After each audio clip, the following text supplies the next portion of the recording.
LG. I held. 장인 성윤용이 가서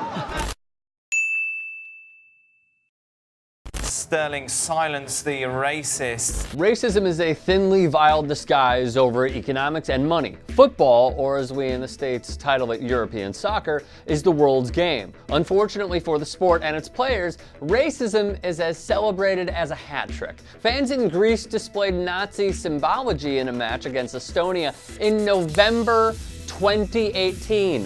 The fine? A measly £8,500. At Chelsea, Raheem Sterling suffered racial abuse, and fans were given bans from the stadium pending further investigations into allegations, and the club escaped any punishment from UEFA. When Moise Kean suffered the same fate, Italian club Cagliari avoided any kind of meaningful punishment because only 40 to 50 of their fans racially abused Kean. In 2017, Serbia was warned that its teams could be kicked out of European competitions for further infractions by fans. Thus, we say hello to Raheem Sterling once again. At just 24 years old, Sterling is speaking up, calling out the injustices minority players face daily with limited to no repercussions at the hands of the oppressors. After a Euro 2020 qualifying match in Montenegro where he was racially abused, Sterling laid the foundation for his fight. We can only bring awareness to the situation and light to the situation.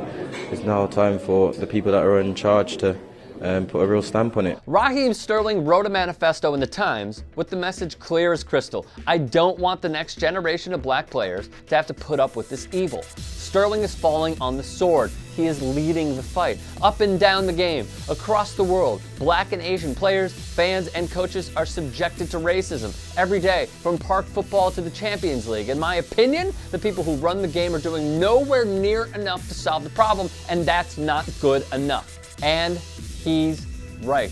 UEFA's rules state racism is punishable by a fine and partial stadium closure. A second offense results in a €50,000 fine with one match to be played behind closed doors, yada yada. The problem is, these rules are rarely enforced to inflict change. As Sterling's international teammate Danny Rose put it, when countries get fined what I probably spend on a night out in London, what do you expect? Sterling's calls are sound and justified.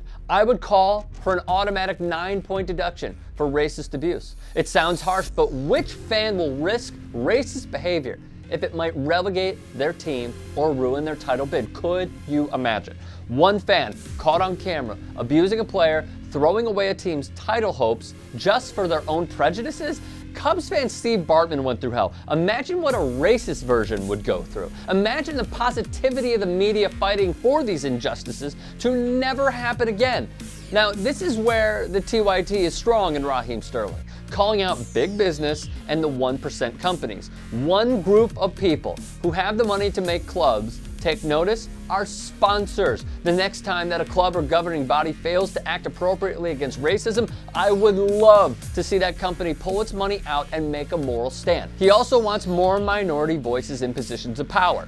Black players make up about 25 to 30% of teams in the top 4 divisions. So that should be mirrored with coaches. By doing that, there will be people looking out for black players and holding anyone to account who acts in a racist way. It also sends black players the message that they can go on to have a career in the game after they retire. The famous author and Holocaust survivor Elie Wiesel once said, "No human race is superior. No religious faith is inferior. All collective judgments are wrong. Only racists make them."